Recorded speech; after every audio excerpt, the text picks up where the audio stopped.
Good afternoon, ladies and gentlemen, boys and girls, children of all ages, and welcome to a special edition of the Karey Carbaugh podcast for Mother's Day, honoring our mothers. For my Spanish-speaking friends, buenas tardes, damas y caballeros, chicos y chicas, niños de todas edades, y bienvenidos a el Karey Carbaugh podcast, un episode especial para los madres.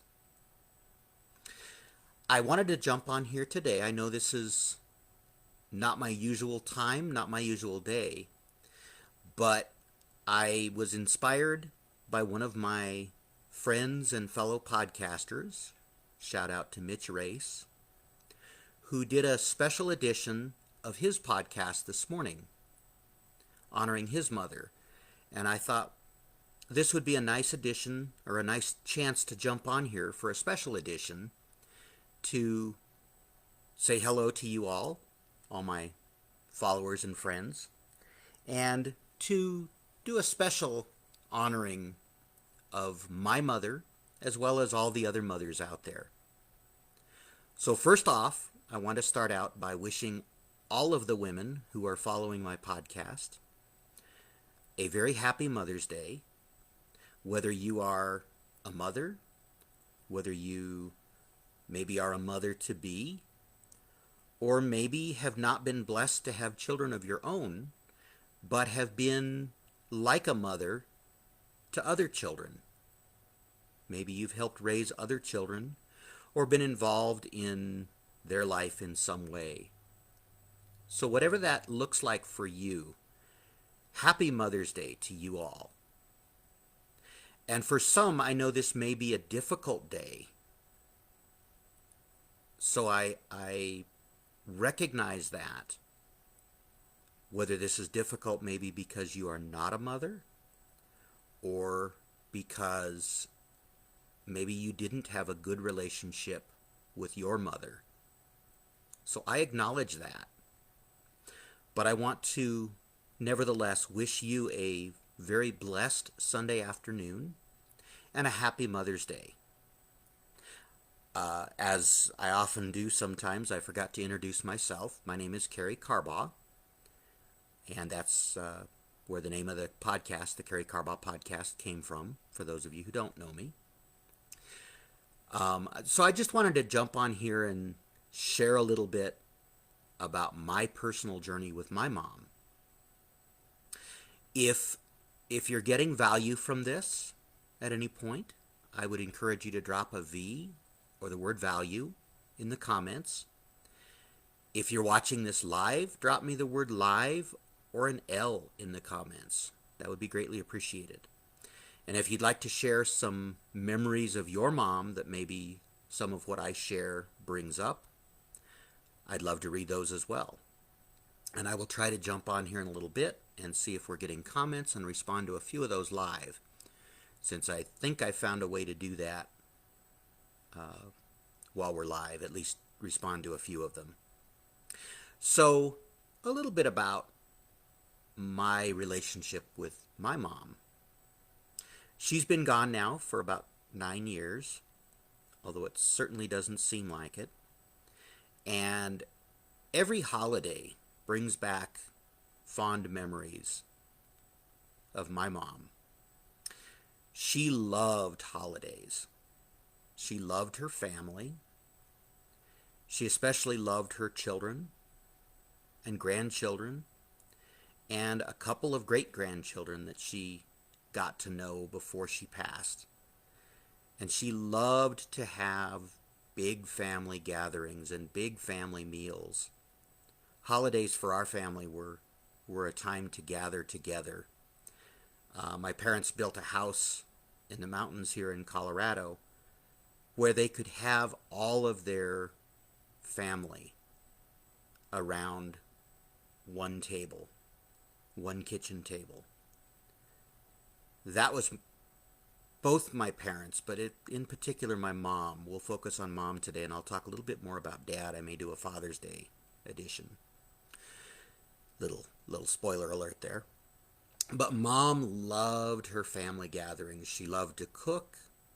She loved to be a mom, be a grandma, and she did so with such grace and uh, oftentimes made it look so easy to put all that together.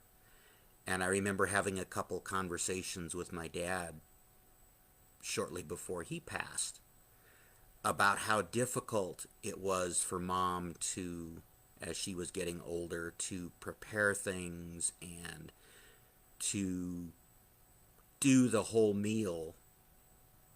Um, Family would bring things, but she did the majority of it herself because she loved to do that. And even though it got more and more difficult for her, she continued to pour out that love on her family because that's who she was. And she wanted the best for her family. She always enjoyed cooking a full meal, and she was very supportive of all of us four children. I have three siblings, two older brothers and a younger sister. Mom was always very supportive of all of us.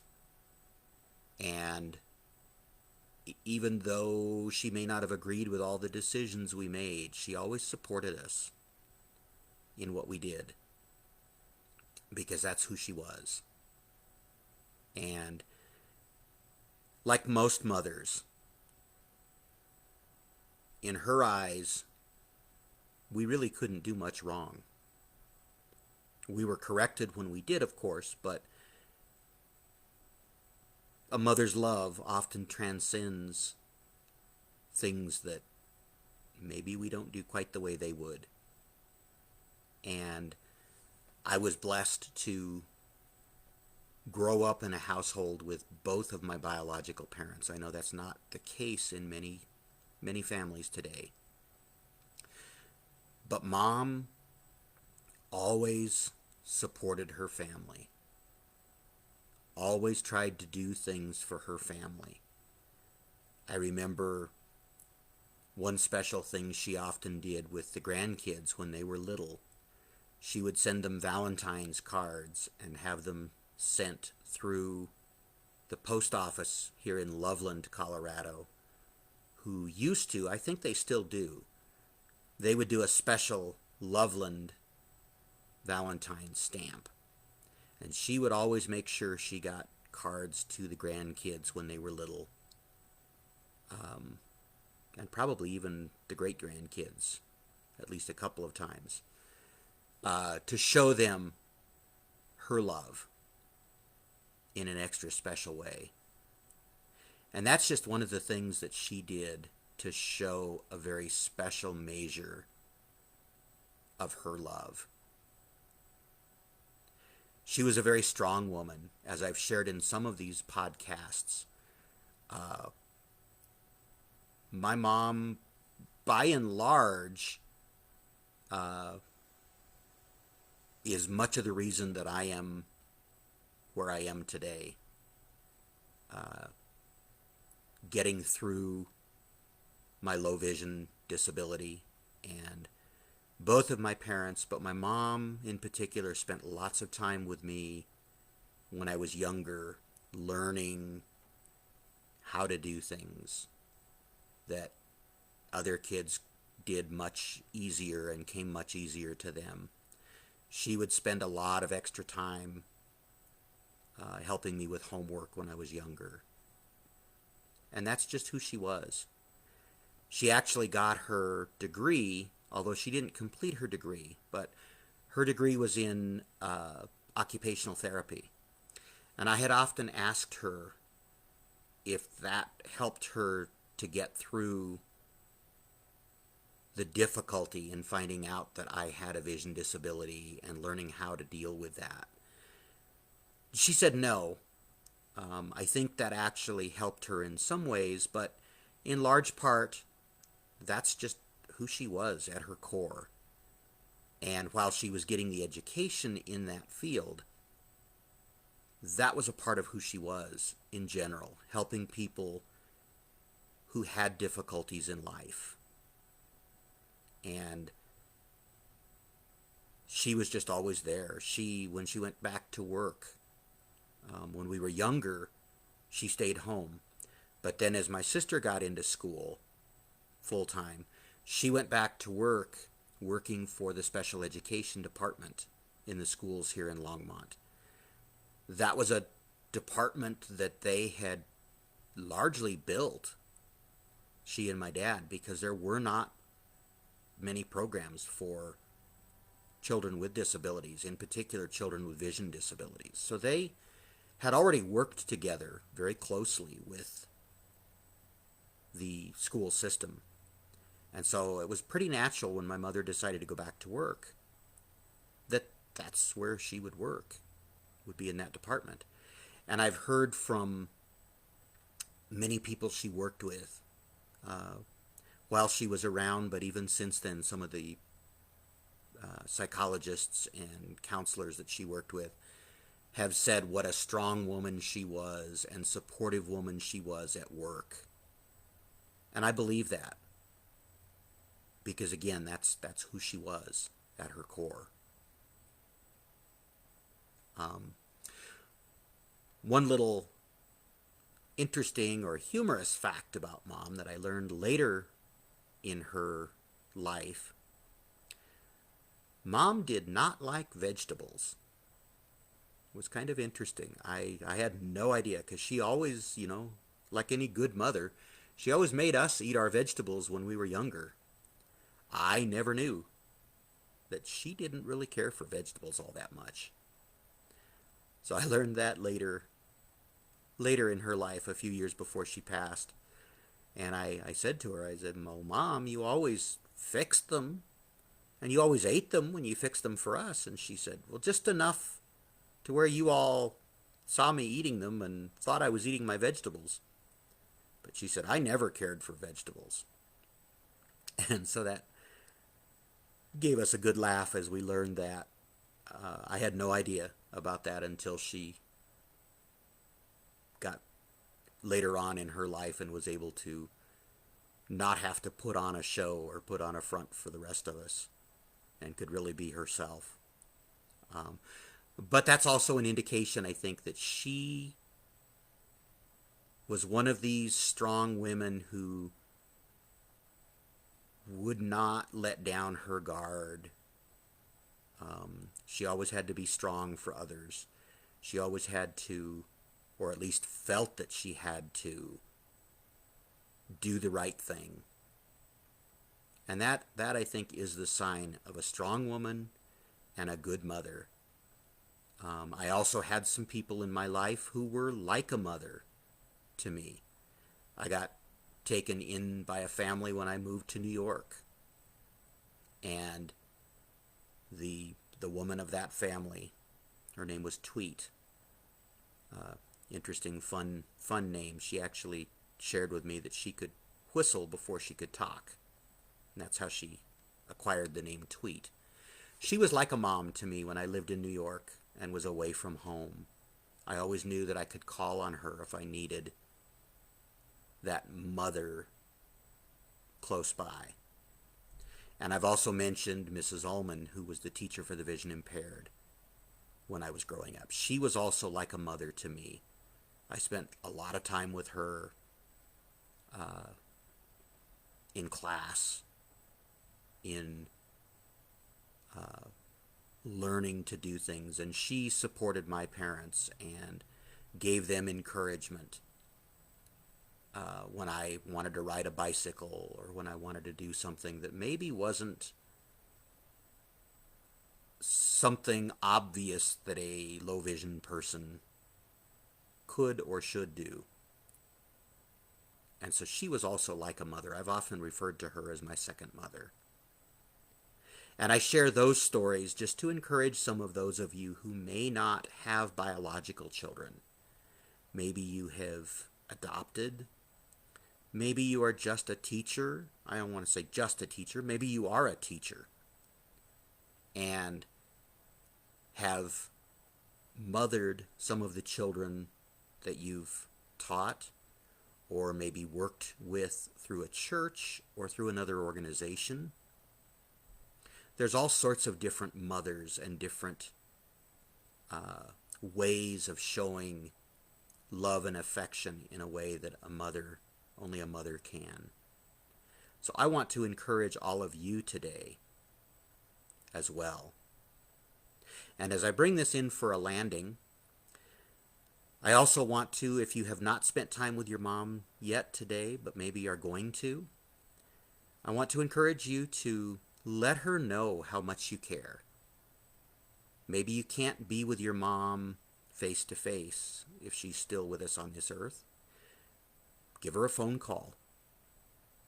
It's a little bit late to send flowers unless you've already planned that ahead of time, but at least give her a phone call and let her know how much you care. If you're getting together with your mom and haven't already done so today, I encourage you to spend time getting to know her as a person, sharing stories, hearing about her stories and her histories. What makes her the person that she is today? I encourage us all, if we still have mothers or aunts or grandmothers in our lives, take time to get to know them and to hear their stories and know their stories. That's a part of who you are and who we are, and a part of what makes us who we are today.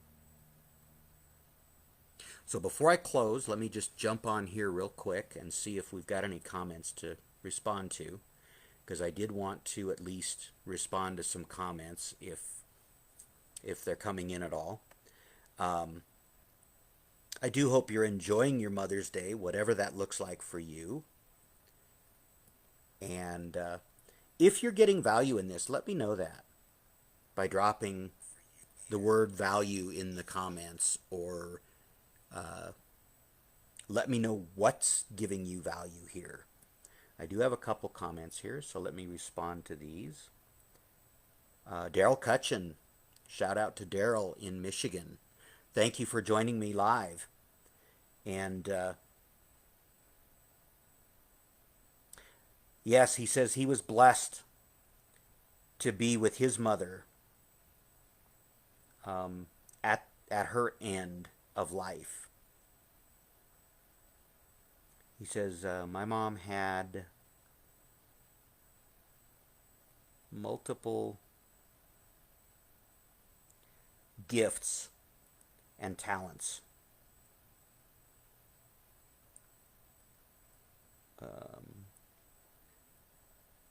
She was inspired.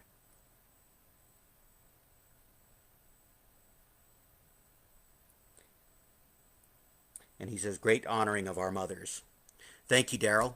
I appreciate you jumping in, and I appreciate your comments. I neglected to mention that I too was blessed to be with my mom at the end of her life, and was blessed, I guess. It was a very hard thing, but it is a blessing to be in the room and to hold both my mother's and my father's hands as they passed, or to at least have my hand on their arm or their shoulder as they passed. And I know, Daryl, you and I have shared a lot, and you had a very close relationship with your mom. And even though I never met her face to face, I've heard a couple recordings that you did of her, and what a wonderful, strong person it sounds like she was as well. So thank you for sharing that, and thank you for jumping in. Looks like that's all the live comments we have, but hopefully we'll get some on the replay. If you get a chance to watch this on the replay, I will respond to comments on the replay. But I hope this has been uplifting and inspiring, maybe, if your mother is no longer with us, or hopefully inspire you to spend time and reach out and let your mom know how much she means to you if she is still with us here So, with that, I think I've taken enough time. I didn't intend this to be a long podcast, but I did want to jump on here at least briefly and wish all the women in this community a very blessed and wonderful Mother's Day. So, have a great rest of your weekend and a great week until I jump on here again. I am going to try and make it live for my Wednesday night broadcast. I do have a memorial service that day, which I think I mentioned in my last weekly podcast, for my uncle that I've been asked to sing for. So I will be doing that and will hopefully be back home in time to jump on at my normal time. I may be a little late this Wednesday night, a little later than normal. If I am, I would just ask for some grace and I'll jump on just as soon as I can. If it gets late enough that it doesn't look like I'm going to be able to do a podcast, I will at least throw up a video or something to fill that spot. Okay? So until I pop up again, this was sort of a random one. I don't plan any more random ones before Wednesday, but until Wednesday probably. Have a blessed week and make it a good week. Make it a positive week. Do something great and positive for someone around you. Have a blessed week. Take care. Bye-bye for now.